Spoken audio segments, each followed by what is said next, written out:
ذهب معاذ وهند في رحلة مدرسية إلى أحد المتاحف، فلاحظ مجموعة من المستحثات لحيوانات ونباتات بأشكال وأنواع غريبة، وقد أخبرهما الأستاذ أن هذه الكائنات الحية قد عاشت على وجه الأرض منذ زمن بعيد، لكنها انقرضت. تعجبت هند: كائنات بحرية في مناطق صحراوية تبعد عن البحر ب600 كيلومتر؟ أعيد قراءة النص، ركزوا، انتبهوا. ذهب معاذ وهند في رحلة مدرسية إلى أحد المتاحف، فلاحظا مجموعة من المستحثات لحيوانات ونباتات بأشكال وأنواع غريبة، وقد أخبرهما الأستاذ أن هذه الكائنات الحية قد عاشت على وجه الأرض منذ زمن بعيد، لكنها انقرضت. تعجبت هند: كائنات بحرية في مناطق صحراوية تبعد عن البحر ب600 كيلومتر؟ جيد، لابد من طرح بعض الأسئلة تساعدنا في فهم النص. السؤال الأول: أين ذهب معاذ وهند؟ ممتاز، ذهب معاذ وهند إلى أحد المتاحف. السؤال الثاني: ماذا شاهدا في المتحف؟ جيد، شاهدا في المتحف مجموعة من المستحثات لحيوانات ونباتات بأشكال وأنواع غريبة. السؤال الثالث: بماذا أخبرهما الأستاذ؟ أحسنتم، أخبرهما الأستاذ أن هذه الكائنات الحية قد عاشت منذ زمن بعيد، لكنها انقرضت. نجباء فعلا. ما معنى انقرضت؟ فكروا، ركزوا. جيد، نقول انقرض الشيء أي انقطع واختفى ولم يعد له وجود على وجه الأرض. والآن بعد أن فهمنا مضمون النص، ننتقل إلى طرح أسئلة تمكننا من اكتساب معارف جديدة حول الدرس. لنعتمد على ما قالته هند: كائنات بحرية في مناطق صحراوية تبعد عن البحر ب600 كيلومتر. ما هو السؤال الذي يطرح؟ أحسنتم، السؤال هو: كيف تواجدت مستحثات وآثار حيوانات بحرية في منطقة صحراوية بعيداً عن البحر؟ جيد، هل من سؤال آخر؟ فكروا. نعم، السؤال الثاني: طرأت على الأرض تغيرات، فكيف تعرف العلماء على هذه التغيرات؟ الآن وقد وجدنا الأسئلة، لنحاول أن نجيب عنها باقتراح فرضيات. فكروا في إجابات ممكنة للسؤال الأول، أذكركم به. كيف تواجدت مستحثات وآثار لحيوانات بحرية في منطقة صحراوية بعيداً عن البحر؟ فكروا. أحسنتم. الفرضية الأولى: المنطقة الصحراوية كانت في القديم منطقة بحرية. فعلا نجباء. والآن لنفكر في فرضيات للسؤال الثاني، أذكركم به. طرأت على الأرض تغيرات، فكيف تعرف العلماء على هذه التغيرات؟ جيد، تعرف العلماء على هذه التغيرات بدراسة سطح الأرض وبملاحظة بقايا الحيوانات التي عاشت قديما. والآن بعد أن صوغنا الفرضيات لنتحقق منها باعتماد الوثائق التالية. تابعوا وركزوا. الوثيقة الأولى تمثل صور عينات من الصخور في أماكن مختلفة، وهي بقايا وبصمات وآثار لحيوانات أو نباتات، والتي تسمى الأحفورة. تمثل الصورة الأولى أحفورة عقرب محنط. تمثل الصورة الثانية بصمة لنبات السرخس. أما الصورة الثالثة فهي عظام ديناصور وجدت بالمغرب. ما معنى الأحفورة؟ الأحفورة هي بقية من كائن حي عاش قديما ثم انقرض بفعل تغيرات مناخية كالبراكين وارتطام النيازك بالأرض، وقد عثر عليها في الصخور، ويستدل من خلالها على بعض الحقائق الخاصة ببيئة ذلك الكائن.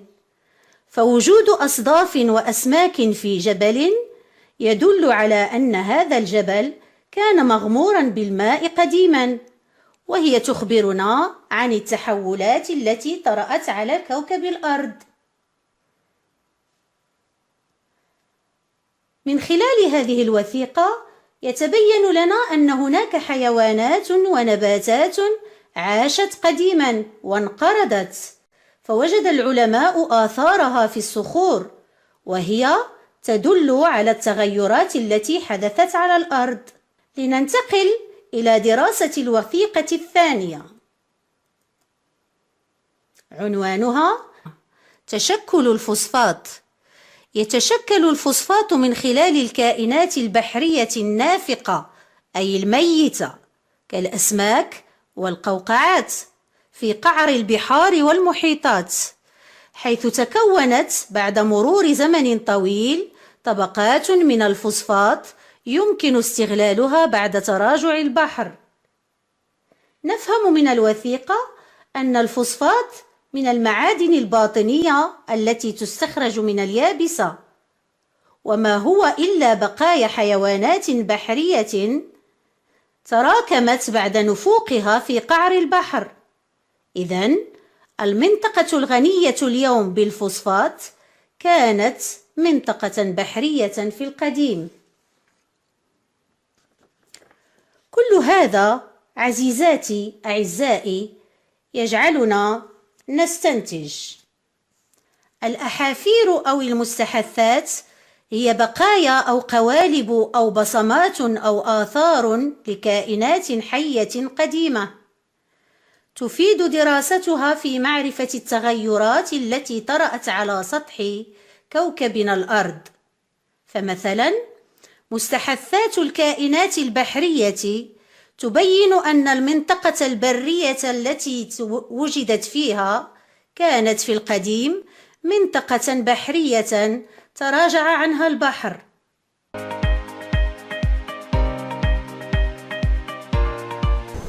هناك مجموعة من التمارين التي سوف نعالج فيها ما كنا قد رأيناه سابقا من الظواهر.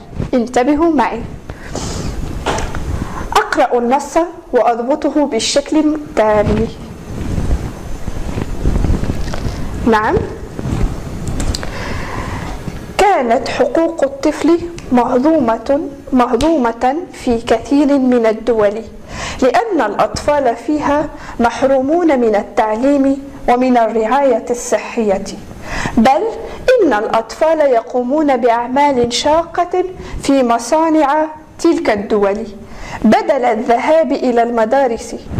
ولكن الأمور تغيرت الآن، فصار عدد الأطفال المحرومين أقل مما كان. نعم، سوف نقوم الآن بضبط النص. حقوق الطفل مهضومة في كثير من الدول لأن الأطفال فيها محرومون من التعليم ومن الرعاية ماذا؟ الصحية، بل إن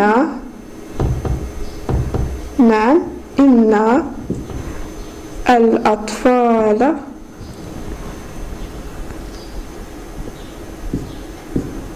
يقومون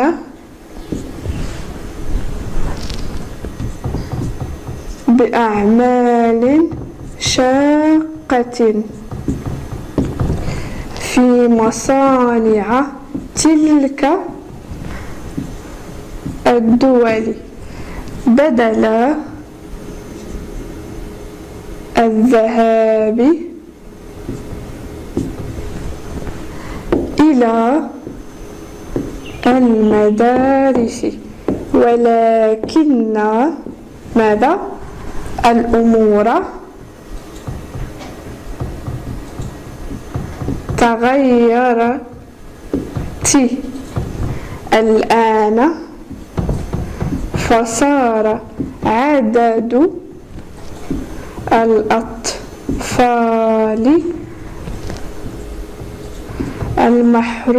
المحرومين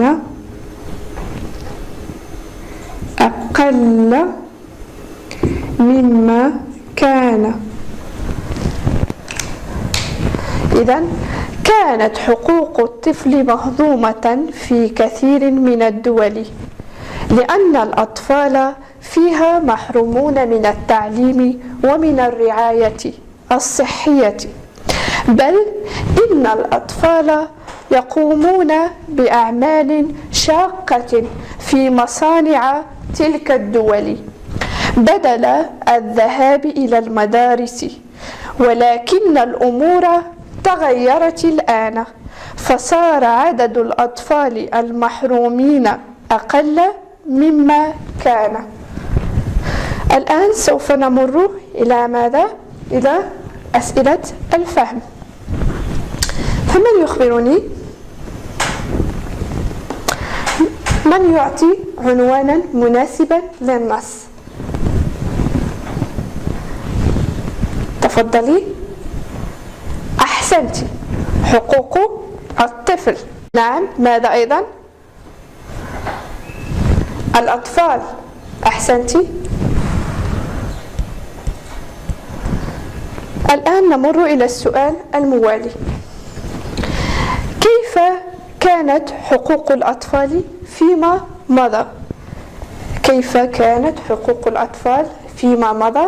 نعم، أحسنت، كانت حقوق الأطفال فيما مضى مهضومة، كانت مهضومة. رائع. سؤال موالي: ما الذي يدل على أن حقوقهم كانت مهضومة في هذه الدول؟ تفضلي. كان الأطفال ماذا؟ محرومين من التعليم ومن الرعاية الصحية. أحسنت، رائع، جواب صحيح. هل بقي الحال الآن على ما كان عليه فيما مضى؟ هل لا زالوا هكذا؟ نعم، أحسنت. الآن ماذا؟ ولكن الأمور تغيرت الآن، حيث صار عدد الأطفال المحرومين أقل مما كان. إذن لم يعودوا كما كانوا سابقا. نمر الآن إلى الشق الثاني من الأسئلة. لاحظوا ما معنى تغيرت شاقة؟ من يخبرني؟ أحسنت، تغيرت أي تبدلت.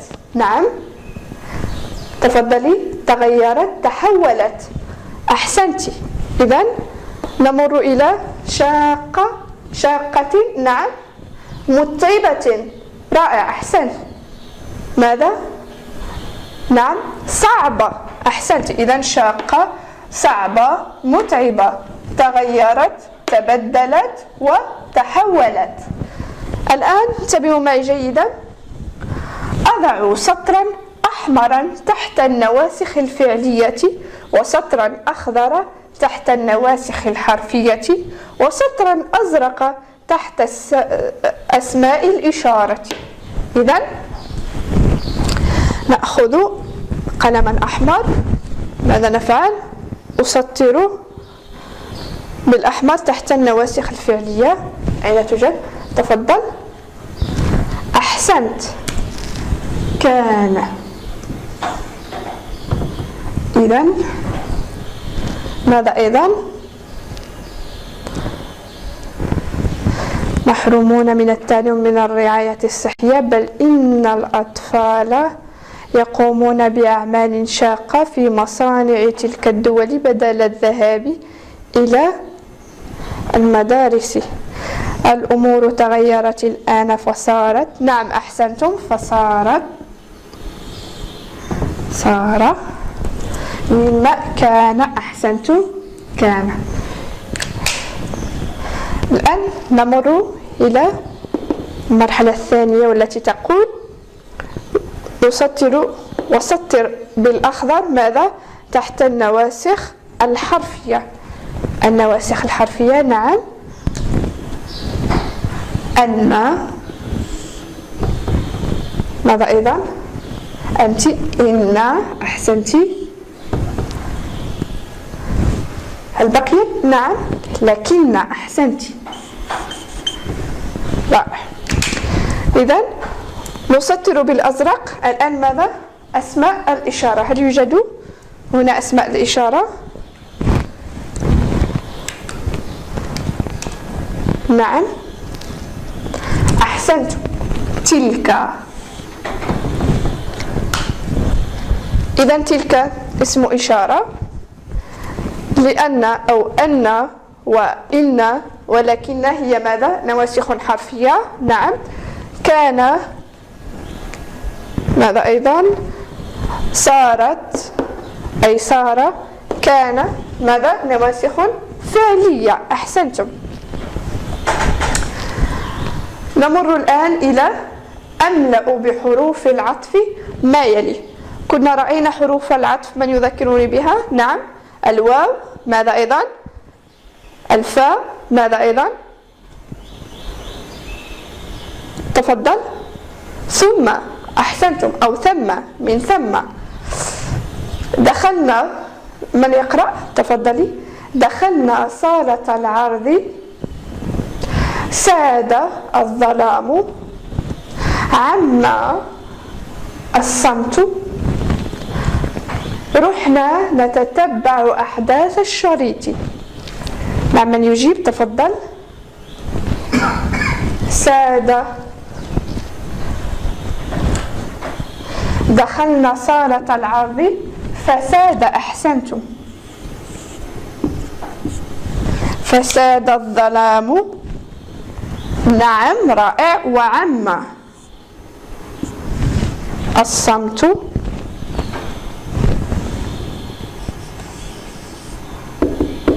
ثم رحنا نتتبع أحداث الشريط. إذن دخلنا صالة العرض فساد الظلام وعم الصمت ثم رحنا نتتبع أحداث الشريط. أحسنتم أعزائي التلاميذ على حسن الاستماع والانتباه. إلى اللقاء. موعدنا في الأسبوع القادم.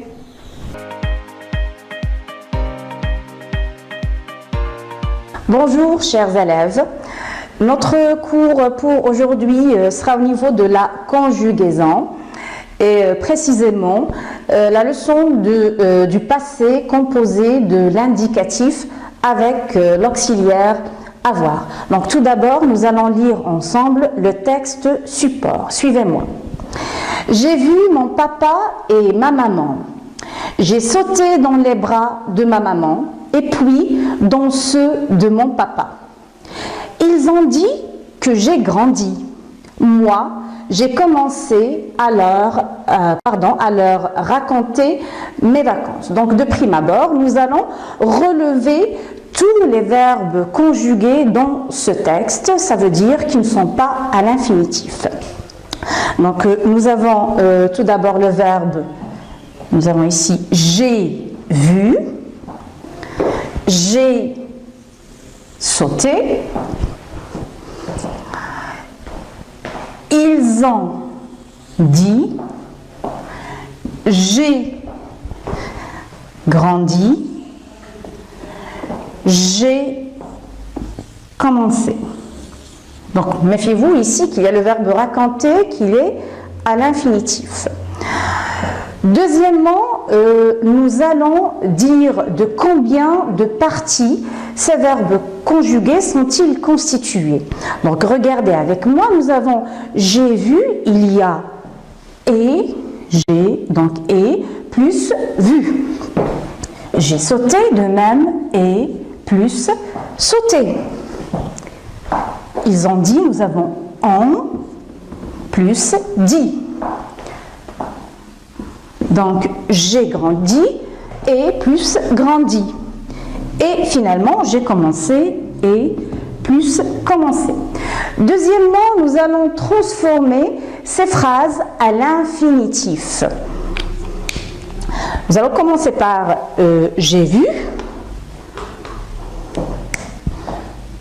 Donc, et, vu. Et nous allons aussi donner son groupe d'appartenance. Ça veut dire, est-ce qu'il appartient au premier groupe, au deuxième groupe ou au troisième groupe? Je vais faire un petit rappel au moment où j'écris. Donc, le premier groupe, nous avons dit que tous les verbes du premier groupe se terminent à la fin par ER, sauf bien sûr le verbe aller, qui est un verbe du troisième groupe. Concernant les verbes du deuxième groupe, ils se terminent tous par IR et qui prennent deux S avec le pronom personnel nous et vous et il. Par exemple, finir, nous finissons, vous finissez, ils finissent. Donc, pour les distinguer des verbes qui se terminent par IR et qui appartiennent au troisième groupe, par exemple devenir, sortir, qui sont des verbes du troisième groupe. Donc, on dit nous devenons et non pas nous devenissons, vous devenez, ils deviennent. Donc, les verbes du troisième groupe, ce sont des verbes irréguliers. Je les appelle les verbes des criminels parce qu'ils ne suivent pas une règle précise de conjugaison. Donc, on revient à notre cours. Donc, et vu, c'est le verbe voir. Le verbe voir, c'est un verbe du troisième groupe. Nous avons et sauter. Donc, c'est le verbe sauter qui se termine par ER. Donc, nécessairement, c'est un verbe du premier groupe. Le troisième, c'est on dit. C'est le verbe dire. C'est un verbe du troisième groupe. Et puis, nous avons et grandi.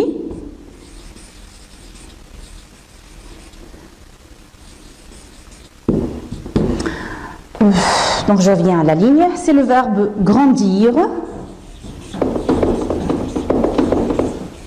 Donc on dit nous grandissons, vous grandissez, ils grandissent. Donc c'est un verbe du deuxième groupe. Et finalement, nous avons et commencé.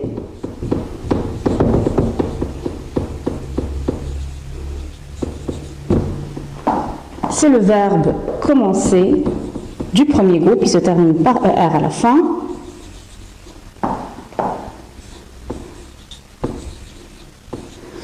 Donc vous allez me dire, ces verbes qui sont constitués de deux parties qui est ici, nous avons j'ai, et nous avons ils ont, donc c'est le verbe avoir, à vrai dire, conjugué au présent. Je fais un petit rappel, j'ai, tu as, il a, elle a, nous avons, vous avez, ils ont, elles ont.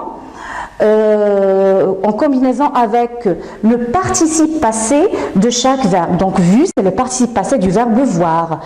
Sauter, accent, c'est le participe passé du verbe sauter du premier groupe, qui est de même pour commencer. Regardez qu'ils se terminent tous les deux par accent. Donc le participe passé des verbes du premier groupe se terminent tous par accent. Et nous avons dire, c'est le participe passé du verbe dire. Donc même si pour les participes passés des verbes du troisième groupe, ils n'ont pas une règle.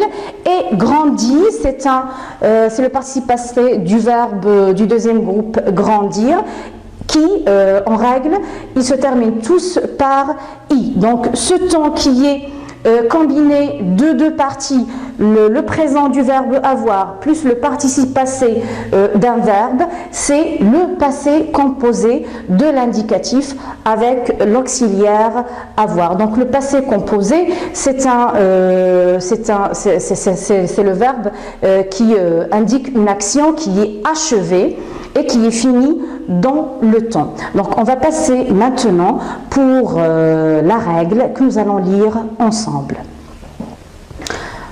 Donc, mes élèves, nous passons maintenant à la règle concernant toujours le passé composé de l'indicatif avec l'auxiliaire avoir. Donc, qu'est-ce que c'est le passé composé? Le passé composé, c'est un temps qui est constitué d'un auxiliaire suivi du participe passé du verbe conjugué. Ce passé composé qui est conjugué avec l'auxiliaire avoir, il est invariable. Qu'est-ce que ça veut dire? Ça veut dire qu'il ne s'accorde pas avec le sujet. Et on donne comme exemple le verbe sauter conjugué au passé composé, toujours avec l'auxiliaire avoir, où vous allez constater que le participe passé reste toujours le même si avec le pronom personnel féminin ou le pronom personnel pluriel. Donc je cite, j'ai sauté, tu as sauté, il a sauté ou bien elle a sauté, c'est de même. Nous avons sauté, vous avez sauté, ils ont sauté, elles ont sauté. Donc vous pouvez voir que le participe passé sauter se termine toujours avec E accent, même si avec le féminin ou le pluriel. Et nous allons passer maintenant aux exercices. Donc suivez-moi les élèves, nous allons passer maintenant pour les exercices afin d'exécuter la règle concernant le passé composé de l'indicatif avec l'auxiliaire avoir. La première consigne vous demande d'entourer la conjugaison correcte au passé composé dans ces trois phrases. Nous allons lire la phrase A. L'agence fournira, a fourni les informations nécessaires. Et comme nous avons dit que le passé composé, il est formé de l'auxiliaire avoir conjugué au présent, suivi du participe passé du verbe conjugué. Donc, quelle est la forme ici correcte? Bien sûr, c'est la forme a fourni, parce que fournira, c'est le verbe fournir, conjugué au futur, que nous avons déjà vu auparavant. La phrase B. Tu as fait un bon travail. Fait ici, il est conjugué au présent. Donc la forme correcte, c'est a fait. La troisième phrase. Nous avons assumé notre devoir. Assumons, il est ici au présent. Donc avons assumé, c'est la forme correcte du passé composé. Donc, rappelez-vous toujours que le passé composé, il est constitué de l'auxiliaire ici avoir conjugué au présent, suivi, comme nous avons dit, du participe passé du verbe conjugué.